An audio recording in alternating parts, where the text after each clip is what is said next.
Oi, pessoal, tudo bem? Estamos aqui de volta com a Prosa com o Bertaglia. Nós estamos trazendo um tema hoje que é fantástico, é um tema que vale a pena ser compartilhado e a pessoa que está trazendo esse tema domina o assunto, que é o agronegócio, os desafios da soja. A soja é a mais importante cultura agrícola do Brasil, atualmente colocando o país como o maior produtor do grão do mundo. Basicamente, essa cultura se destina à produção de óleo comestível e óleo para a produção de biodiesel, bem como o farelo, utilizado na alimentação de suínos e aves. As projeções indicam um crescimento na demanda mundial da soja, principalmente na Ásia, o que vem a ser uma ótima oportunidade de negócios para o Brasil. Os estados da região centro-oeste estão entre os maiores produtores e exportadores brasileiros de soja.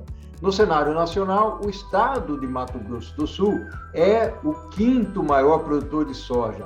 Parte da produção sul-mato-grossense é exportada. Assim, a commodity é transportada por caminhões e carretas até os portos.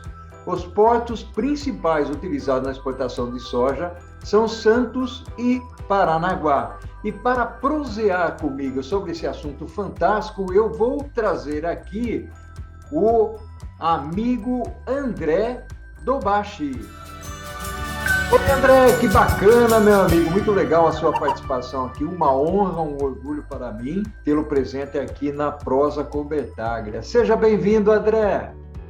Muito obrigado, Bertaglia. Para mim aqui é uma grande honra participar desse bate-papo aqui contigo, um prazer enorme poder falar para outros públicos, levar um pouco de conhecimento, levar um pouco de informações sobre o que a gente está aprontando aqui no agro sul-mato-grossense e, por que não, no agro nacional, né? Então, vamos bater esse papo aí, esclarecer algumas questões aí sobre soja e até milho, que seja. Que bacana, André, que legal ter a sua presença aqui. André, vamos direto ao ponto. Qual a importância da soja, ou mesmo do milho, para o Brasil? Vamos lá, essa é uma excelente pergunta, viu? Eu sempre gosto de responder essa pergunta assim. Provavelmente, se você olhar ao seu redor, ou para baixo ou para cima, é muito difícil você não encontrar alguma coisa que é feito com soja. E por que isso? Porque, basicamente, né, a gente pensa lá a soja como um grão, que ninguém come a soja, né? Você fala, como soja todo dia. Você come sim, né? Então, assim, o mais fácil de saber é o óleo de soja que a gente usa para cozinhar aí. Mas isso aí, Bertaglia, por incrível que pareça, é 20% aí da oleaginosa, tá? 70% aí do grão é convertido em farelo, que é usado na alimentação animal.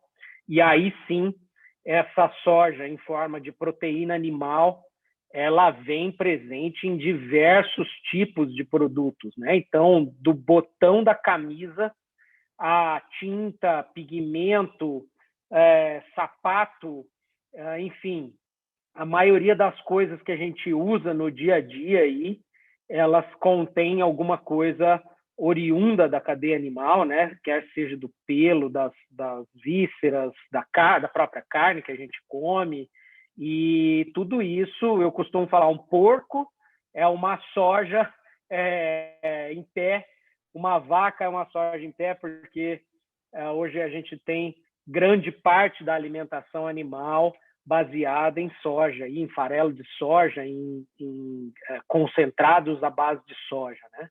E não só isso, né? Na alimentação humana mesmo, o produto soja, a lecitina de soja, a gente tem diversos produtos aí baseados em soja mesmo, e o produto que vai para fora também vira alimentação humana e animal lá fora. Então, realmente, a soja é um componente muito importante na economia e na alimentação do brasileiro e do ser humano como um todo. Já vista a China aí comprando grande parte aí da produção brasileira para alimentar a população gigantesca que ela tem naquele país, né? Então, essa é aí um pouco da importância do produto para a gente.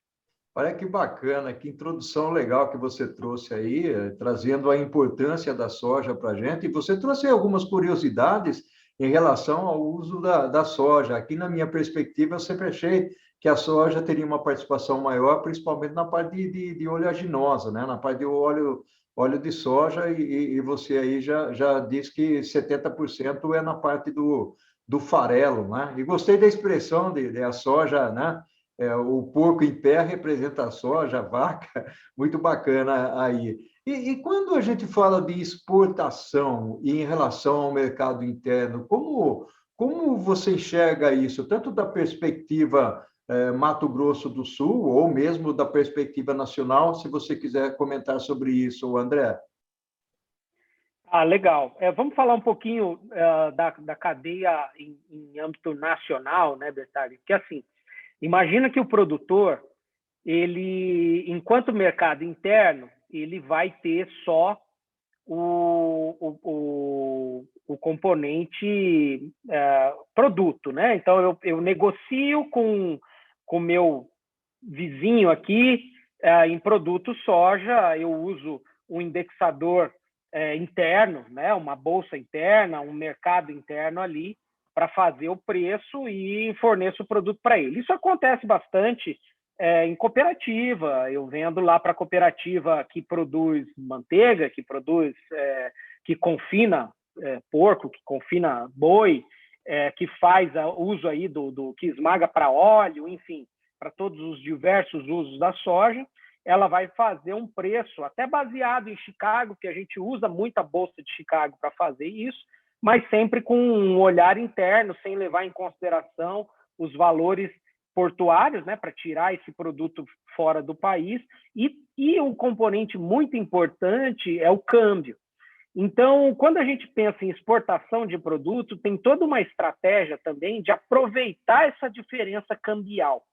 Porque se para a gente um câmbio alto, né, é atrativo, né, porque o produtor ele vai produzir em reais, quando ele converte para dólar, quanto mais alto está o dólar, mais ele ganha, né? Para quem está comprando lá fora em dólar, né, pode ser que esteja muito barato para ele, porque às vezes o que está valendo a pena para a gente aqui é justamente essa diferença cambial. E o produto em dólar por bushel, né, que é a unidade de medida em soja, para quem está comprando lá na frente, vale a pena, porque ele está pagando barato em dólar e para a gente é bom porque o nosso preço é real. Então, a gente tem esse ganho, né, quando a gente exporta. Mas vale lembrar que a China é realmente um parceiro comercial extremamente importante em função do tamanho da sua população e do exercício aí, toda a musculatura que ela tem que ter, né? Ela é obrigada a ter uma musculatura de alimentação, né? De produção aí de carne, de produtos aí para alimentar essa população gigante, e isso faz com que ela seja um consumidor maravilhoso, né? Então, ela precisa comprar soja dos Estados Unidos, que é um baita de um produtor, mas que ganha em dólar. Então, às vezes, essa conversão de câmbio é muito favorável para a gente, como foi nesses últimos tempos aí, e a China acaba voltando o olho mais exclusivamente para o Brasil, tentando comprar o máximo de produto dele, e a gente aproveita com isso, vendendo um produto em dólar, que na conversão para a gente é muito bom. Então, fica essa questão. E o que, infelizmente, é uma verdade é que para o produtor, e aí é simples de entender isso, né? Porque nós temos a diferença entre commodity e produto final, né? E é simples de entender isso. Uma commodity você não precifica, alguém precifica para você. São produtos em larga escala, né? Ferro, né? Aqueles produtos que são precificados pelo mercado e você não consegue agregar valor nele. E o produto final é o produto realmente já industrializado, que passou por todo um processo ali, né? E isso aí seria muito mais interessante se a gente conseguisse vender o produto acabado, né? Então, toda vez que o Brasil, por exemplo, exporta carne, ao invés de exportar soja, então se a gente conseguisse transformar toda a nossa soja em carne e exportar toda essa carne, seria muito mais valor agregado, né? Imagina, então, se a gente conseguisse exportar essa carne preparada, né? pratos congelados. Se a gente tivesse 100% da soja brasileira convertida em carne, cozida, preparada, né, por grandes chefes aí, e toda essa soja fosse exportada em forma de pratos de $40 o pound, aí, né, a libra. Aí realmente a gente estaria no melhor dos mundos. Mas como a gente ainda não está nesse nível de industrialização, um dia, quem dera a gente chegasse lá, a gente tem que atender o que o nosso mercado interno consegue industrializar, consegue processar e vender o restante em forma de produto in natura mesmo para a China, para outros países aí. Vendemos aqui para os nossos países vizinhos, tem um pouco de exportação para países árabes, tem uma série de países, mas o nosso grande comprador mesmo é o parceiro chinês lá. Que bacana, que legal. Você trouxe aí alguns elementos bastante interessantes para as pessoas aqui que acompanham a Prosa com Bertaglia. André, eu tenho uma curiosidade. Eu sempre ouço dizer, por exemplo, que nós temos um problema de custo, principalmente na parte logística, ou seja, da porteira para fora, e nós temos uma produtividade muito grande na nossa plantação. Você quer comentar um pouco sobre isso? Exatamente. Isso é um grande problema brasileiro, amplamente debatido. A gente tem aí o produtor, de uma maneira em geral, né? A gente sempre faz uma brincadeira. Tem o agronegócio e a gente separa o agro do negócio. Então, vamos falar assim, o agro é a porteira para dentro, é a produção. E o negócio é a parte industrial, né? Você pegar o grão e transformar ele em qualquer coisa, quer seja farelo e óleo, ou mesmo em carne, em produtos aí já bastante industrializados. Quando a gente fala em agro, o produtor, a missão dele aí, enquanto produtor, é produzir o máximo por área, né? E assim você ganha escala e consegue otimizar custo. Eu sempre insisto que o custo de produção ele é diretamente proporcional ao quanto você produz. É quase que impossível você produzir mais por área sem aumentar o custo de produção, porque ele é proporcional, né? Aquele custo direto, quanto mais você investe, mais você produz, né? Então, realmente, a gente tem aumentos de custos significativos ano a ano, porque a produtividade por área vem caminhando numa marcha acelerada de aumento, de incremento ano a ano, né? Então, muito embora o produtor brasileiro, o produtor sul-mato-grossense, aí realmente eu falo como produtor sul-mato-grossense, ele tem ganhado escala, ele tem ganhado em competitividade porque ele está produzindo mais. E, consequentemente, ele está investindo mais e está tendo um custo de produção mais alto, né? Não vamos confundir o custo de produção com aquelas partes supérfluas, com a baita de uma estrutura que produz pouco, né? Não, a gente está realmente enxugando a nossa fábrica a céu aberto, transformando ela cada vez mais eficiente em produzir, mas realmente os custos ficam mais altos. E aí você tem aquele desafio que nem sempre cai no bolso do produtor diretamente, mas indiretamente quem está comprando a soja vai repassar esse custo diretamente para o produtor, que é o desperdício ou a perda na hora do transporte, né? Então, a logística rodoviária é um problema, porque ela é muito eficiente em atingir rotas distantes, rotas mais complicadas, caminhos mais tortuosos, sobe e desce, estrada de terra, lamaçal e tudo mais. Nossos motoristas são realmente heróis nesse ponto aí. A gente tem que bater palma para eles mesmo, porque se você vê o que um motorista brasileiro consegue tirar de produção do Cerrado e a rota que ele passa por ali, não é qualquer tipo de gente que consegue fazer isso, né? Mas, por outro lado, a gente tem a perda, né? É uma perda tão importante que ela até não consegue ser detalhadamente mensurada, mas a gente estima aí que 3% da produção líquida, né?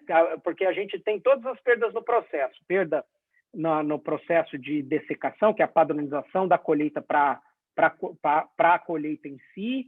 você tem a perda na hora da colheita, então quando a colhedeira passa lá, você deixa um tanto ali na lavoura mesmo. Você tem perdas de carregamento, que é aquela hora que você está no teu armazém, você tem que colocar no caminhão, você já tem perdas ali. E aí você tem a perda na logística, que é quando você tira da fazenda e vai levar até o destino final, quer seja a cooperativa ou porto, né? Eu falo muito de cooperativa porque nós temos um sistema cooperativo muito bem estabelecido no Mato Grosso do Sul, e grande parte da nossa produção, o destino final é cooperativa. Mas aí a logística vem, é aquela hora que você está de carro atrás de um caminhão que você sabe que está carregado com soja ou milho, e você vê os grãozinhos batendo ali no para-brisa. É essa perda que a gente está falando aí, estimando em 3%.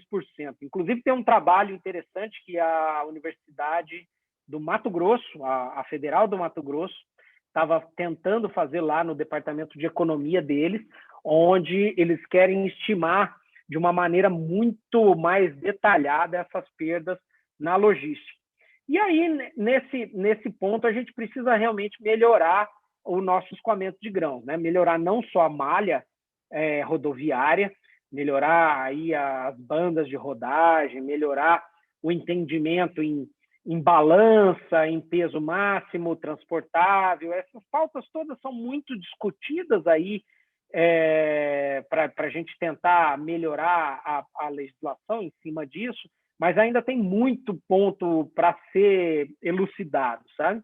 E também explorar outras formas de transporte, né? Que é a ferroviária, por exemplo, que é uma malha muito mais eficiente, muito mais barata, e a gente já percebeu que quando você coloca aí a soja num vagão de trem, a marcha de perda por transporte é muito menor. Então, realmente é um problema sério que a gente tem em logística, viu? Ok, bacana. André, vamos fazer o seguinte, meu amigo. Você começou a falar sobre escoamento de soja, bacana, fiquei super interessado aqui. Mencionou a universidade aí, quem sabe você me indique uma pessoa da universidade aí para falar sobre esse trabalho aí das perdas dos grãos. Seria muito bacana trazer o pessoal para cá para conversar conosco. André, vamos fazer o seguinte. Vamos dar um salto para o segundo tempo aqui, para o segundo tópico, e nós vamos falar um pouco mais sobre o complexo soja, pode ser? Pode ser, com certeza. Vamos lá. Meu caro André, essa prosa está fantástica, realmente vai somar muito para o pessoal que acompanha aqui a prosa com Betaglia. Nós temos professores, estudantes e profissionais de outras áreas, inclusive, que são extremamente curiosos e querem entender o que se passa em outros segmentos do Brasil, e o agronegócio ele é extremamente importante. André, eu gostaria de continuar explorando um pouco essa parte do complexo soja, da complexidade do transporte, do escoamento. A gente sabe que boa parte desse escoamento vai para Paranaguá, vai para Santos, eventualmente para outros lugares. Você mencionou aí que a nossa infraestrutura ainda precisa ser melhorada, principalmente a parte de trens. Eu queria explorar um pouco isso contigo, e até se eventualmente você passa um pouco pela parte de custos, né, até chegar aos portos e tudo mais. Vamos lá? Vamos em frente. Então, Bertaglia, o negócio, vamos falar um pouquinho de como isso tudo virou o que é hoje, né? Porque você bem disse aí na introdução, hoje o país, o Brasil, é o maior produtor de soja do mundo. E esse salto em produção e produtividade, ele foi rápido. Se você olhar na linha do tempo, eu estou com 41 anos, estudei em Piracicaba dos 18 aos 22, e quando eu era estudante, o Brasil não era isso que é hoje, sabe? Nem perto disso, né? Então, a gente tem aí uma sincronia de coisas. Primeiro, um país consumindo muito alimento, que é a China entrando no comércio, no jogo, né? E a partir do momento que entra a gente querendo comprar, as pessoas, né? O mundo precisa atender. Então, era natural que começasse a expandir a produção de proteína, né? no mundo. Então, a gente está falando de carne, a gente está falando de todas as carnes, né? E da proteína vegetal, que é a soja, que faz a proteína animal acontecer. Então, o Brasil entrou nessa jogada, e aí eu destaco o trabalho de um ministro, Alisson Paulinelli, porque o ministro ele conseguiu explorar uma coisa chamada Cerrado Brasileiro. E ele levou a agricultura para dentro do Cerrado Brasileiro, que era restrito aí ao Rio Grande do Sul, né, ao estado ali, né, ao sul do Brasil, e ele conseguiu levar a agricultura para o Cerrado Brasileiro, né? O que o ministro, e aí, nesse ponto, eu tenho ele como um herói, e nada do que nós somos hoje seria possível sem a força desse ministro Alisson Paulinelli, e para ele eu realmente tiro meu chapéu, porque não foi uma tarefa fácil convencer que um cerrado com uma vegetação tão estranha, com solos duvidosos, pudessem vir a comprovar toda a pujança que a gente tem hoje. Como você mencionou aí, né, o Brasil produz grande parte da soja no cerrado, e graças a esse esforço aí.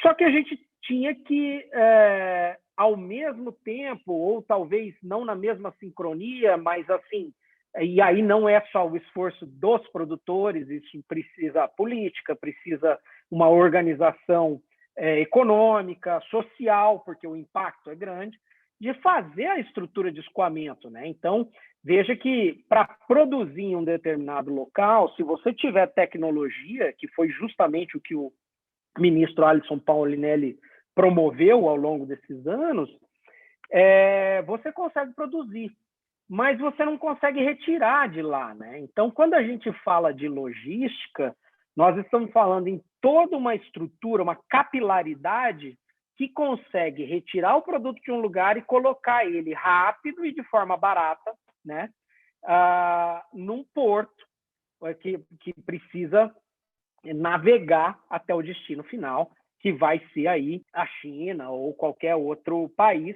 mas que precisa de transporte fluvial, né, marítimo, por águas, né? Então, isso realmente é um complicante, porque você tem um cerrado todo ali que fica no coração do Brasil e ele não tem acesso a mar, né? Ele tem acesso a rios e não tem acesso a mar. Então, a gente vai ter que começar a explorar esse desafio. E aí a gente não tem uma malha fluvial bem resolvida, né? A gente não tem a navegação por rios aí bem resolvida, e a gente tem que explorar a malha rodoviária, que também não é bem resolvida. Veja que a gente tinha sempre uma malha rodoviária no Cerrado capaz de suportar carros, né? Veículos aí de pequeno porte. E hoje a gente tem caminhões transportando soja e milho no país que transportam aí 40 toneladas de carga líquida, né? Então, são veículos aí de 60 toneladas transitando em estradas que foram projetadas para carregar veículos de 3 mil quilos, né? Isso tudo, então, acaba gerando esse passivo, acaba gerando um problema. Então, assim, eu não gosto de discutir, nem culpar, nem achar culpados, Bertaglia, falar de política, coisa assim, porque eu sei que é tudo muito complexo, sabe? Não é simplesmente assim, pega o dinheiro aqui e coloca ali naquela rodovia que você vai resolver o problema. Não vai. A gente tem uma série de problemas, né? Desde ambientais, problemas com a capacidade daquela área em suportar uma rodovia, né? Então, você tem que fazer todo um preparo de solo. Às vezes as pessoas entram numa estrada e falam, nossa, mas isso aqui certeza que foi lavagem de dinheiro. Na verdade, às vezes pode ter sido simplesmente um estudo errado, sabe? Não suportou a carga que estava sendo dimensionada para lá, né? E basta a gente ir em países vizinhos, como o Paraguai tem uma restrição de rodagem muito interessante. Quando a gente estava começando a discutir rota bioceânica aqui no Mato Grosso do Sul, onde a gente tem que contar com o Paraguai como parceiro, né, de rota, parte da rota é Mato Grosso do Sul, parte da rota é Paraguai até chegar no porto, o governo paraguaio falou, não, isso não dá para fazer, porque bitrens não podem entrar no nosso estado. E aquilo chamou a atenção, porque a princípio parece que é uma restrição com o país, né? Você fala, pô, mas por quê? Algum problema de... Não, nossa estrada não foi dimensionada para bitrens. Nós temos estradas dimensionadas para até 4 eixos. Então, os 7 eixos, os 9 eixos, não conseguem. A gente não tem dimensionamento de malha rodoviária para isso. Quando aquele governador me falou isso, o governador da província lá que a gente estava conversando, eu falei, olha que interessante, isso é realmente um político preocupado com o seu país, porque nós temos que resolver isso mesmo. Se eu começo a colocar lá 30, 40, 50 bitrem por dia naquele asfalto, que hoje está uma maravilha, em 6 meses eu transformo aquilo num caos, e aí eu não escoo mais nada, né? Então, a gente tem que falar de logística pensando em tudo isso, né? Não só pensando que a política é assim mesmo, e não sei o quê, que é um problema político e tal. A gente tem uma série de problemas para tratar quando a gente fala de logística, tanto rodoviária, aí a gente está falando mais no rodoviário, que é o que o produtor está acostumado a fazer mesmo, né? Mas ferroviária só piora, né? Porque daí a gente tem toda uma questão de relevo, a gente tem toda uma questão de velocidade, a gente tem a construção dos trilhos, né? A gente tem uma série de programações aí que até foge meu conhecimento, eu sou engenheiro agrônomo, né? E eu não consigo pensar nessa cabeça de logística, mas eu sei que tem uma série de coisas envolvidas até chegar no porto. Que aí, vamos falar assim, que até chegar no porto não é nem a metade do caminho. Quando a gente chega no porto, aí a gente tem o primeiro problema, que é a certificação fitossanitária, que é para falar que aquele produto que passou por todo aquele processo de tira da lavoura, coloca no caminhão, embarca aquilo ali, transporta aquilo ao longo de várias cidades, estados diferentes, parou no posto de gasolina, enfim, passou por diversos climas, né, diferentes, ele vai chegar lá, ele tem que sofrer uma inspeção, ele tem que comprovadamente ter um laudo fitossanitário aí de que esse produto tem capacidade para ir para outro país sem levar pragas, sem levar doenças, sem levar semente de outras plantas. Veja que se você parar seu carro, você faz uma viagem daqui para o Pará de carro e volta, né? Eu estou em Campo Grande hoje. Se eu for até o Pará e voltar, fatalmente, a hora que eu chegar aqui de volta, vai ter uma sementinha de uma planta que eu encontrei lá no Pará, enroscou no pneu do meu carro e eu estou levando aqui.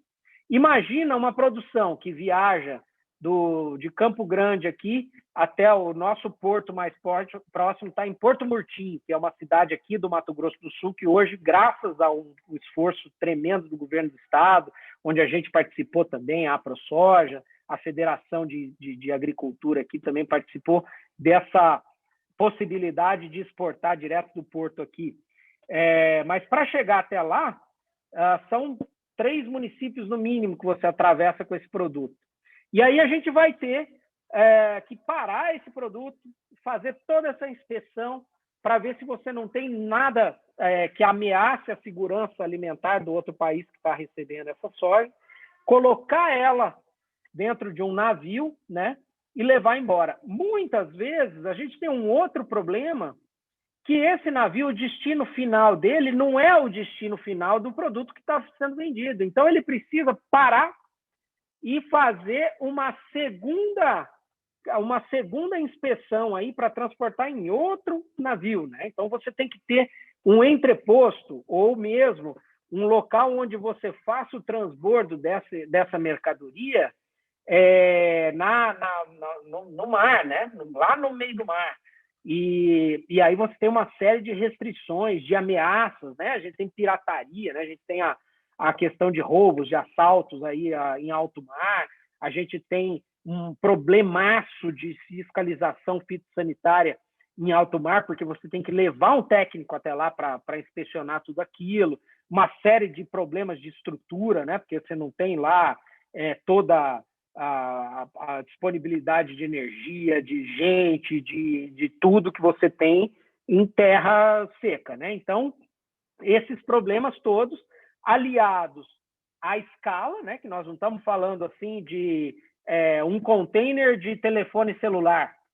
Nós estamos falando de vários navios com vários containers contendo soja em grão, ou às vezes quem exporta farelo, mas normalmente containers e mais containers lá carregados de um produto que você tem que inspecionar carga a carga e ter aquela série de complicações ali. Então, realmente, é um assunto bastante delicado todo esse processo de embarque, distribuição e chegada, né, recepção do produto lá por quem está comprando isso lá na outra ponta, porque, veja bem, você está comprando soja, e aí você tem que ter uma baita de uma estrutura para receber aquilo, processar, armazenar, classificar, né? Ver se, de novo, fazer uma outra fiscalização lá para ver se está tudo dentro dos protocolos fitossanitários e daí começar o beneficiamento desse produto para ele virar ração para animal e, no final, aí, proteína animal. Então, é complexo mesmo. Olha só, que fantástico, André. Você navegou aí por parâmetros, conceitos, ideias, ou seja, uma riqueza danada de informações aí que você trouxe aqui para o nosso pessoal. André, meu amigo, nós estamos chegando aqui ao final da nossa prosa, uma prosa fantástica, uma gratidão enorme em nome das pessoas que acompanham aqui a Prosa Cobertagra, você dedicar o seu tempo para nos trazer aí a sua experiência e o seu conhecimento sobre esse assunto. Ao infinito e além. Um abraço bem grande e virtual para você, André. Muito obrigado, meu amigo. Eu que agradeço a oportunidade, Bertagli. Olha, eu vou te falar, para mim é um prazer. A gente está aqui para isso, tá? A Associação dos Produtores, ela é justamente para a gente desmistificar os assuntos. Então, a ProSoja MS, a ProSoja Brasil, ela serve para levar informação, para cada vez mais a gente aproximar toda a sociedade do agro e para deixar um recado que nós somos iguais, nós temos os mesmos problemas, nós temos as mesmas responsabilidades e nós queremos realmente que a sociedade entenda cada vez mais o quanto é bom produzir, mas o quanto é difícil, o quanto a gente tenta ser socialmente correto, ambientalmente responsável, produzir com responsabilidade, respeitar o ambiente, respeitar a fauna, a flora, respeitar a legislação, produzir com consciência e realmente explorar lugares que estão com baixa produção de alimento mesmo, falando de uma maneira bem sustentável, explorar locais que têm baixa produção de alimentos,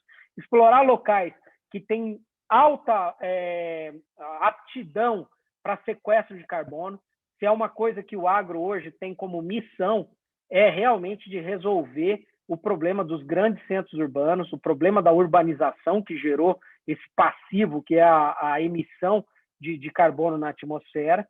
E nós sabemos que a gente pode contribuir com isso. A gente sabe que o agro bom, tá? O agro que produz de verdade, a gente sabe que a gente consegue retirar uma grande parcela desse carbono da atmosfera com um fenômeno que a gente faz naturalmente chamado fotossíntese, que é o fenômeno mais lindo da agricultura, que é a conversão da energia luminosa lá do sol, que está lá todo dia, em energia para a planta.